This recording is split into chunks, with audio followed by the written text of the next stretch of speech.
Om Swastiastu, terima kasih atas waktu yang diberikan kepada saya.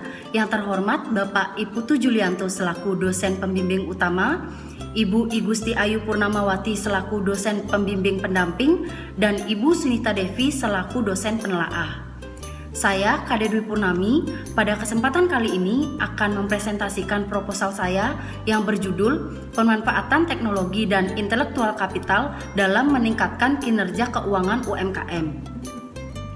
Adapun topik yang akan dibahas pada kali ini, yang pertama adalah pendahuluan, yang selanjutnya adalah kajian teori dan metode penelitian.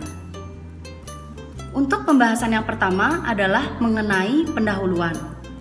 Indonesia merupakan negara yang perekonomiannya didukung dan ditempati oleh usaha mikro, kecil, dan menengah. UMKM mengalami peningkatan dari tahun ke tahun. Hingga pada kondisi pandemik saat ini pun UMKM terus mengalami peningkatan. Hal ini dibuktikan dari data Badan Pusat Statistik yang menyatakan bahwa jumlah UMKM di Indonesia mencapai 64 juta. Salah satu sektor UMKM yang dapat dikembangkan adalah di daerah Kabupaten Buleleng.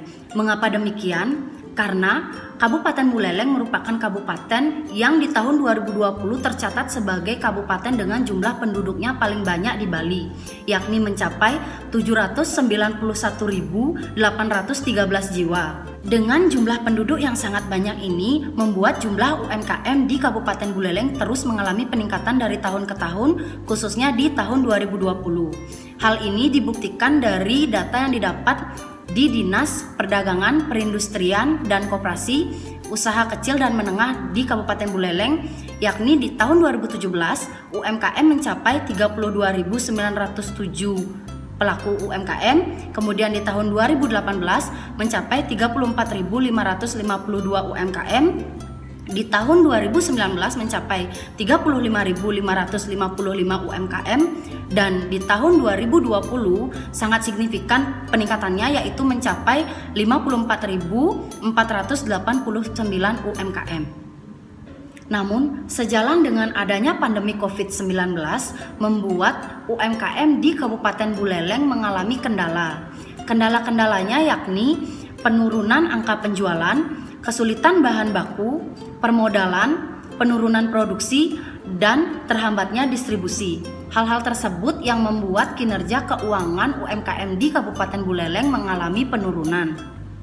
Hal tersebut dibuktikan dengan hasil wawancara kepada pelaku UMKM di Kabupaten Buleleng yang menyatakan bahwa sebesar 50% sampai dengan 80% kinerja keuangan UMKM di Kabupaten Buleleng mengalami penurunan.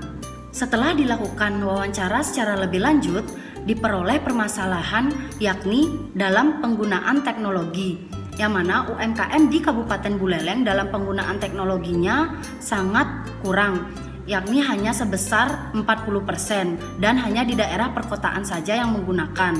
Kemudian terkait dengan intelektual kapital pada UMKM di Kabupaten Buleleng yang juga masih kurang dikarenakan UMKM yang berada dalam binaan Disperindakob UKM Kabupaten Buleleng hanya sebesar 135 UMKM dari 54.489 UMKM.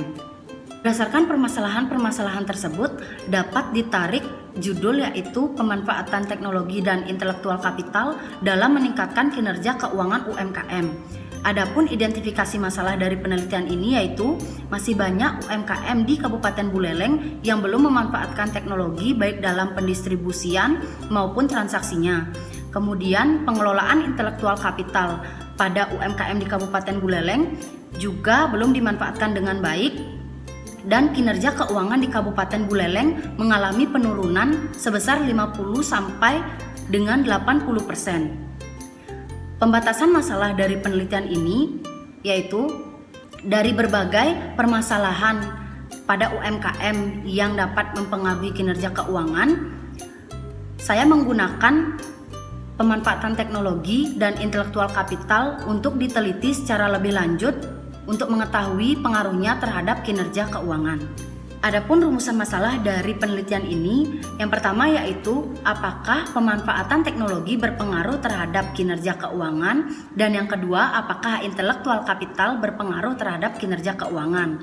Sejalan dengan rumusan masalah tersebut, maka tujuan dari penelitian ini yang pertama untuk mengetahui apakah pemanfaatan teknologi berpengaruh terhadap kinerja keuangan, dan yang kedua untuk mengetahui apakah intelektual kapital berpengaruh terhadap kinerja keuangan. Manfaat dari penelitian ini ada 3. Yang pertama adalah bagi pelaku UMKM, yang mana penelitian ini dapat dijadikan acuan atau tolak ukur untuk pengambilan keputusan. Dan selanjutnya adalah untuk peneliti, yang mana penelitian ini dapat menambah wawasan dari peneliti. Kemudian manfaat bagi penelitian selanjutnya, penelitian ini dapat dijadikan referensi atau acuan untuk membuat penelitian-penelitian terkait khususnya dengan pemanfaatan teknologi dan intelektual kapital terhadap kinerja keuangan. Pembahasan selanjutnya adalah mengenai kajian teori. Yang pertama adalah grand theory. Grand theory dalam penelitian ini ada 2, yakni RBV theory atau Resource Based View Theory, yang merupakan teori yang pertama kali dipelopori oleh Wennerfeld di tahun 1984. Teori ini memandang bahwa sumber daya serta kemampuan dalam suatu perusahaan itu sangat penting karena merupakan dasar dari kemampuan daya saing dan kinerja perusahaan. Kemudian, teori yang kedua adalah TAM atau Teori Acceptance Model, yang mana teori ini merupakan teori yang dicetus oleh Davis di tahun 1989 dan merupakan teori tentang penggunaan suatu sistem teknologi, baik memodelkan penerimaan pemakai atau user terhadap teknologi tersebut. Selanjutnya adalah teori mengenai pemanfaatan teknologi, intelektual kapital, dan kinerja keuangan. Adapun kerangka berpikir dari penelitian ini yaitu pemanfaatan teknologi atau X1 berpengaruh secara parsial terhadap kinerja keuangan atau variabel Y, dan X2 yaitu intelektual kapital berpengaruh secara parsial terhadap kinerja keuangan atau variabel Y. Kemudian hipotesis dari penelitian ini, H1 sama dengan pemanfaatan teknologi berpengaruh secara signifikan terhadap kinerja keuangan, dan H2 intelektual kapital berpengaruh secara signifikan terhadap kinerja keuangan. Selanjutnya adalah pembahasan mengenai metode penelitian. Metode yang digunakan dalam penelitian ini adalah metode kuantitatif dengan rancangan penelitian. Yang pertama adalah mencari apa fenomena-fenomena yang ada di sekitar, kemudian penentuan judul. Setelah penentuan judul, dilakukan perumusan masalah berdasarkan latar belakang, kemudian mengkaji teori, konsep variabel, desain penelitian, serta hipotesis. Setelah dilakukan hal tersebut, dilanjutkan dengan menentukan jenis dan pengumpulan data. Setelah itu dilakukan analisis data dengan beberapa uji-uji yang dapat digunakan. Kemudian akan diperoleh hasil penelitian. Setelah diperoleh hasil penelitian, maka dapat ditarik kesimpulan dan saran. Selanjutnya adalah tempat dan waktu penelitian. Tempat dilakukan penelitian ini adalah pada pelaku UMKM yang ada di Kabupaten Buleleng dan sudah terdaftar di Dinas Perdagangan, Perindustrian, dan Koperasi Usaha Kecil dan Menengah di Kabupaten Buleleng dengan waktu yang bersifat tentatif. Adapun populasi dalam penelitian ini yaitu seluruh pelaku UMKM yang terdaftar di Dinas Perdagangan, Perindustrian, dan Koperasi Usaha Kecil dan Menengah Kabupaten Buleleng yang terdaftar dalam profil UMKM, yakni sebanyak 135 pelaku UMKM.